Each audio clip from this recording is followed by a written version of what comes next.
Our next speaker is Dr. Peter Adler. He's a plant ecologist here at Utah State University who's been working in sagebrush steppe for almost 20 years. His current research focuses on theoretical questions about the maintenance of species diversity and more applied questions about the impact of climate change on plant populations and communities. So today he will be speaking about how climate change will alter the abundance of big sagebrush.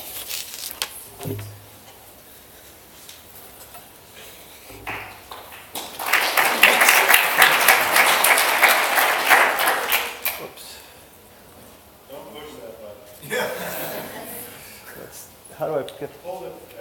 Where's the pointer? Aha. Okay, we're in business. Well, thank you all for being here. You've survived almost 2 whole days. You've got, an hour left. Thank you to the organizers for inviting me to talk. I'm excited about this talk. It's the first time I'm going to talk about some results from a recently completed project. And one reason I'm excited is that it's not a bad news story. I'm too cautious to say it's a good news story, but it's not a very bad news story. It's a group effort, so we have a number of researchers working on it, but the heavy lifting was done by our postdoc, Katie Renwick, my grad student, Andy Kleinhesselink, you might have seen his talk a few hours earlier today, Caroline Curtis, and former Wyoming postdoc, Daniel Schlaepfer. And I also want to thank some BLM, Forest Service, Fish and Wildlife Service personnel, and Eric Thacker of USU Extension, who helped us think about the relevance of our results for managers.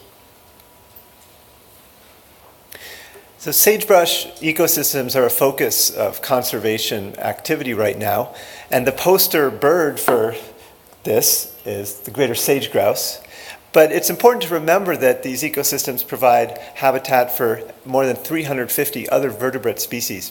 And many of these other species, like sage grouse, are obligate sagebrush species. This really represents a paradigm shift. It wasn't that long ago that most research and management in sagebrush was focused on eradication rather than restoration.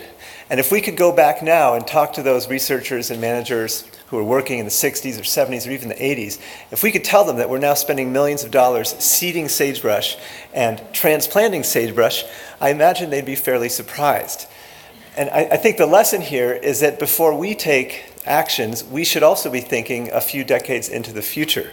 And it's hard to think about the future without confronting climate change. You've seen figures like this many times over the past couple days. It's predictions from a suite of global circulation models showing fairly dramatic warming across this next century. This red line is the business as usual greenhouse gas scenario. That's the trajectory we're currently on. The global average increase is about 4 degrees Celsius. For the Intermountain West, I believe the predicted increase is a little bit higher than that. So again, before we invest millions of dollars in conserving sagebrush habitats, we might want to think about whether this is a lost cause or not. Are we going to lose these ecosystems no matter what just because of this rapid environmental change? It's not just researchers like me asking these questions. Many of the federal land management agencies have actually given directives to their employees to conduct climate change vulnerability assessments. So the Park Service has its climate change response strategy. The Forest Service has its national roadmap for responding to climate change. These vulnerability assessments have at least 2 important objectives. The first one is to identify threats. So in sagebrush ecosystems, arguably the greatest threat comes from the positive feedback cycle between invasive annual grasses and fire. We also face threats from land use change and conversion. Energy development is an increasing threat as well. Should we elevate climate change to this group of high priority threats?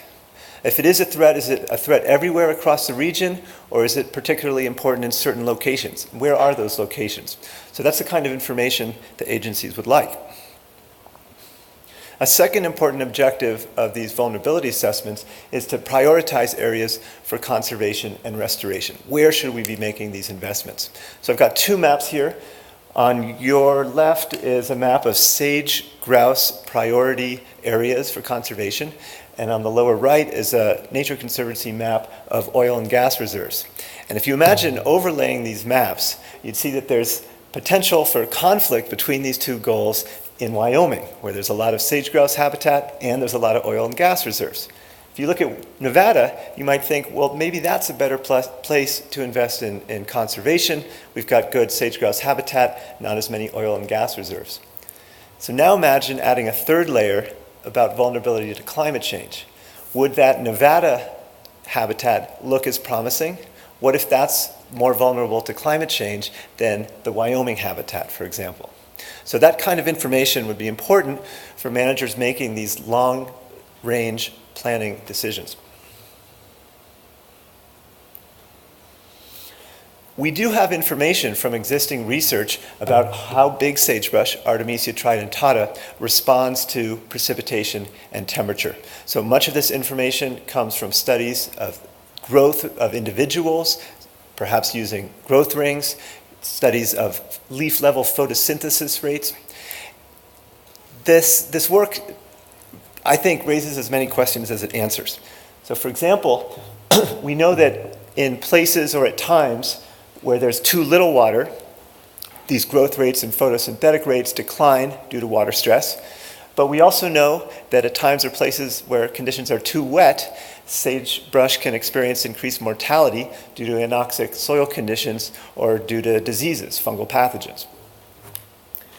Similarly, with temperature, if conditions are too hot, plants can face limitations due to water stress. But if conditions are too cold, perhaps if growing season length is limited, plants can also experience reduced growth, reduced performance. So here's the research question that our group set out to answer. How will big sagebrush populations respond to future changes in temperature and precipitation? And I want to put some caveats right up here, out front, some limitations on the scope of this research question. First of all, we're taking a single species approach. We're just looking at how temperature and precipitation impact Artemisia tridentata. And we're not even looking at the subspecies of Artemisia. We don't have enough data to run all of our models for the different subspecies. There's lots of other plant species in the Intermountain West that are important for consumers like sage-grouse. We're only talking about one of them. We're only looking at areas where sagebrush currently occurs. We're not going to be able to say much about the potential for sagebrush to expand into new areas. And the third limitation, and probably the most important, is that we're studying what I call the direct effects of climate change. So how does precipitation or temperature influence the performance of big sagebrush, essentially holding the other elements of the system constant? So we're not considering interactions with disturbance, with fires, or with invasive species. And I'll come back to that at the end of the talk. Now, there's no way to get around the fact that to answer this research question, we need models. I guess if we had a time machine and could travel into the future, we could use direct observations. But we're going to have to use models. Researchers are basically in the business of building models. We have lots of models to choose from. Which ones should we use? Now, ideally, we choose the model that makes the best predictions. But typically, the way we identify those models is by comparing observations and predictions. So imagine that we're interested in how the abundance of some population changes over time. Perhaps we have 3 different models, 3 different sets of predictions. Well, if we can compare those predictions to observations, in this case, it would be pretty clear that that orange model is making the best predictions. That's the one that we should use. Well, we're interested in the response, a regional scale response, up to a century in the future. We don't have those observations. This is a situation we're dealing with. We can make a priori arguments about which modeling approach is better than another, but ultimately, we don't have direct evidence telling us which model is best. So we decided to take an alternative approach. We're going to compare predictions from many different models and hope that we find some pattern of consistency. So in this cartoon, I've got a hypothetical situation. We're trying to predict the change in abundance of, say, sagebrush at different sites across some climate gradient. We've got a couple different models, and perhaps at this first site, both models predict an increase in abundance in the future. So we've got some consistency here. Maybe we can have some confidence in that prediction. At site number 3, both models predict a decrease in performance. Again, we might have some confidence there. But at this second site, one model predicts a positive response, another model predicts a negative response. That's leaving us with a lot of uncertainty. So this is basically the approach that we've taken. We have 4 different models, and I'll introduce those to you now. Our first model is based on spatial correlations. So the map on your left is more or less a map of sagebrush cover. Darker green is higher cover, lighter green, lower cover. The map on the right is just a map of mean annual temperature. You can imagine overlaying those maps and asking if the areas that have high sagebrush cover tend to have higher or lower temperatures than the areas with lower sagebrush cover. And you can repeat that correlation with many other different climate variables, precipitation seasonality, and so on. Now, you may recognize this approach as the same one we use for species distribution models. And the only difference here is that instead of working with presence-absence data, whether or not sagebrush occurs in different locations, we have data on sagebrush cover, continuous variable differences in abundance.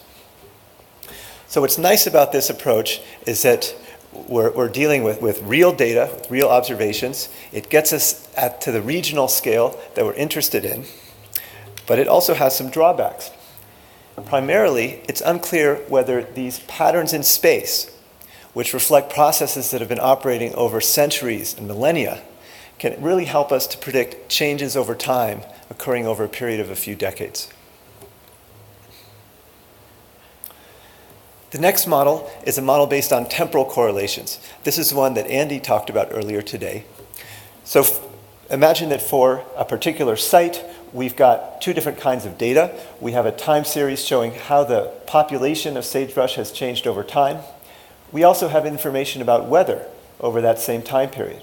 And we can ask whether a year that had a big increase in sagebrush cover had a different climate signature, weather pattern, say, than a year where there was a big decrease in sagebrush cover. And if we see a correlation like that, perhaps at a site we'd find that increases in population growth happen in warm years, but decreases in population growth happen in cold years. That could be the basis for making predictions about what will happen in the future. Now we have information like this. Andy collected information like this for hundreds of different sites, and the way he built this model, it allows for this correlation to change directions based on the average climate at a site. So this might be the pattern we'd expect in a very cold location where warm years increase the length of the growing season. We might expect a much different slope in a very warm location where warm years increase water stress. We like this model because it's getting directly at the temporal dynamics that we're trying to predict.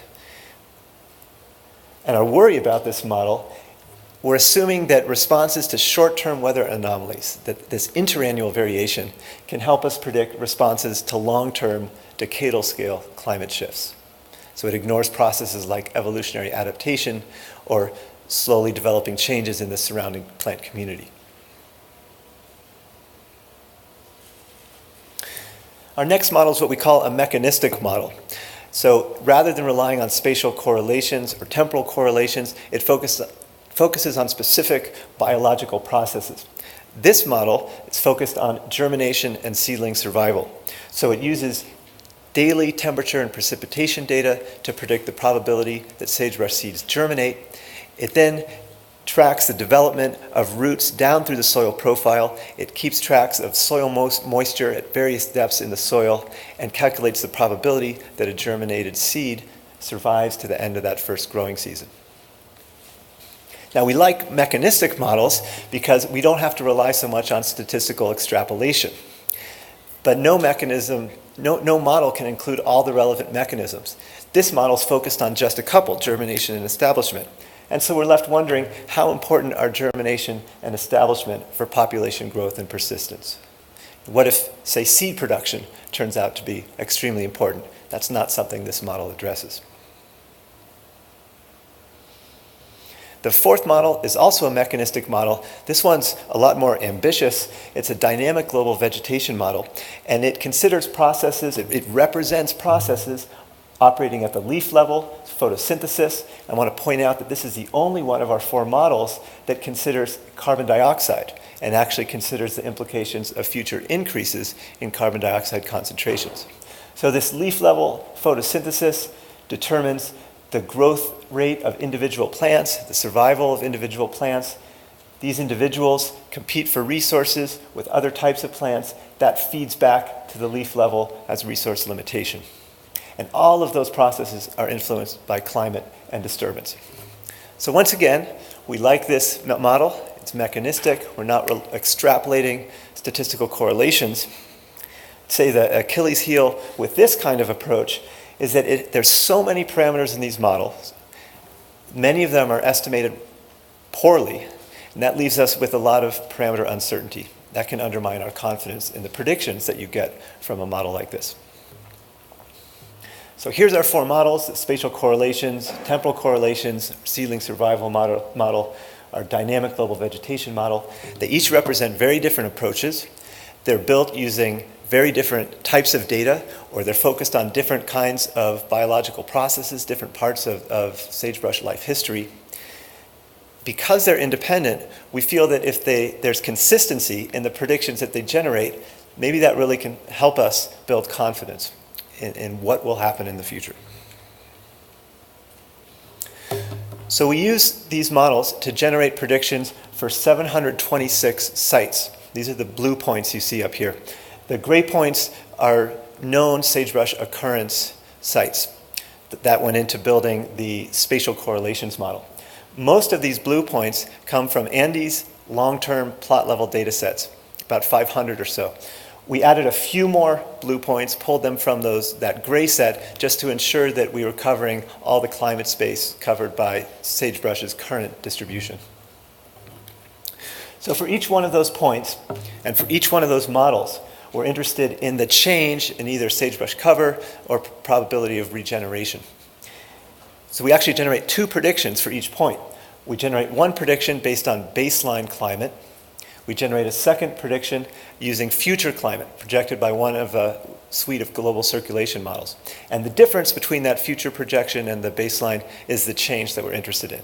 A positive value means we're predicting an increase in sagebrush performance. A negative value, we're predicting a decrease in cover or seedling survival regeneration. I'm going to show you, although we considered 2 emission scenarios, I'm only going to show you results from the higher emission scenario, the business as usual scenario. We use 5 different global circulation models. These were selected from a suite of models shown to work fairly well for Western North America. These 5 in particular span the range of dryness to wetness that are represented by that larger ensemble. So here's our first results slide. I have the 4 panels correspond to our 4 different models: spatial correlations, temporal correlations, the dynamic global vegetation model, the seedling survival or establishment model. On the y-axis of each panel is the change in either cover or regeneration that the model predicts. So in each panel there's a 0 line. So points above that 0 line mean that we're predicting an increase in cover or regeneration, and points below the 0 line we're predicting a decrease. And on the x-axis of every panel, we've got mean annual temperature. So colder sites are over to the left and warmer sites to the right. The first thing you'll notice here is there's a lot of variability. We have sites where we're predicting increases in cover, sites where we're predicting decreases in cover. So lots of variability from one site to another. But there is a trend here, and that's shown by these simple linear fits. So no matter which global circulation model we're using, these are the different colors, we see the same negative slope here. And what those negative slopes are telling us is that for sites that tend to be cold, on average, our models are predicting increases in cover or regeneration. At sites that tend to be warm, our models agree that things don't look as good. In many cases, they're predicting decreases in performance. The exception is this dynamic global vegetation model, which is more optimistic. It's predicting increases in performance almost all the way across this temperature gradient. And the reason for that is its assumption of a strong CO2 fertilization effect. If we repeat these simulations with holding CO2 constant at its current levels, these lines all shift down a little bit. The DGVM still tends to be a little bit more optimistic than the other models, but not as different as you see right here. And there's biological reasons why this pattern makes sense. It makes sense that at the coldest locations in the sagebrush zone, these plants might be temperature limited by the length of the growing season, and at the hottest locations in the sagebrush zone, an even greater increase in temperature might create water stress, decrease sagebrush performance. What this figure doesn't show you is where these increases and decreases are occurring geographically. So here are these 726 points where we generated predictions. The colors tell you whether we're predicting an increase in performance, those are the blues, or a decrease in performance, those are the reds. And the intensity of the color tells you something about the degree of agreement among the models. So more intense colors mean more model agreement. And when I saw this figure for the first time, the first thing that really impressed me is not just that there's a lot of blue points, but the blue points cover a huge area. The red points are really confined to the southern margin of the sagebrush range, a little bit along the southwestern margin. There's a few pockets in the Columbia Basin, Snake River, where we see some of those reds. Okay? So the areas where our models agree on decreases seem to be geographically limited in scope compared to the areas where the model predicts little change or increases in performance. Another thing to point out is that many of these blue points are really quite dark blue. So all four models under many different greenhouse GCM projections, climate models, they're agreeing on an increase in performance. Whereas many of these red points are just pinkish. There's not as much model agreement there. The darkest red points tend to be way down here in the south. So what's the difference between these red points and the blue points? We've spent some time looking at what environmental factors might explain the differences there. And we find two things. First, temperature. These red points tend to be located in the hottest sites that we have included in this set. So down here in the hot deserts, the lower elevations, say the Columbia Basin. The second effect that's not as strong, there seems to be a signal of precipitation seasonality. So many of these red points here along the western edge of the range receive hardly any summer precipitation. It's almost entirely winter precipitation. As you move into Colorado, Wyoming, eastern Idaho, Montana, there's more summer precipitation. So we think that there might be a bit of a signal there as well. I have one more results slide to show you. Our land manager, the land managers we were working with on this, asked us if we could relate the predictions we're making to a framework that's currently being used to prioritize sagebrush areas for conservation. It's based on these resistance and resilience classes. And this framework is really looking at the potential for invasive grasses and fire to degrade sagebrush ecosystems. The idea is that areas in red, low resistance resilience, these are areas where you'd want to be careful about making investments in conservation. Areas in green, high resistance resilience, those are the areas we really want to focus on. So we determined for each of our points which of these resistance and resilience classes they'd fall into. And what we find is that almost all the points where our models agree on decreases in sagebrush cover and regeneration are located in this low resistance and resilience class. And in fact, many of our uncertain points also fall in that low resistance resilience class. As you move into the moderate and high resistance resilience classes, there's hardly any consensus decreases or uncertainty, and almost entirely consensus increases based on our models.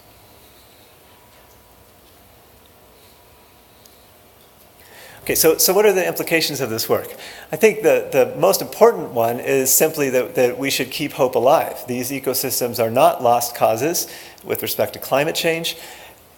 We should be able to make investments in these ecosystems, and we should go ahead and fight for them.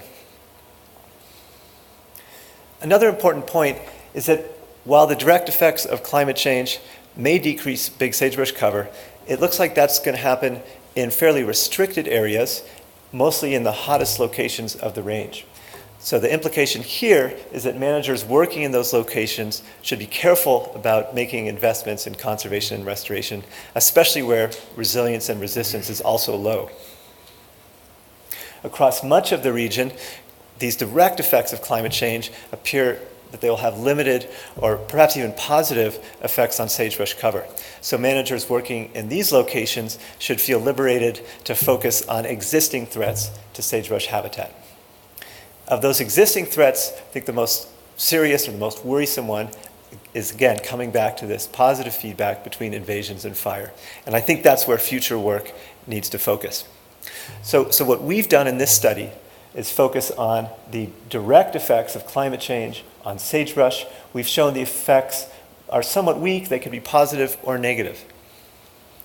We know that this grass, invasive annual grass, and fire feedback cycle has very strong negative effects on sagebrush. And what we need to know is how climate change will influence this feedback cycle. Will it exacerbate this kind of problem in the cooler and moister parts of the sagebrush range where we currently haven't seen such problems? Perhaps it'll alleviate problems in the drier and warmer areas by limiting production of these fuels. So we're just starting to think about how to do this, and excited to get started. So that's what I have. Thank you for listening. Thank you to a couple funding sources, and hopefully I left enough time for a couple of questions.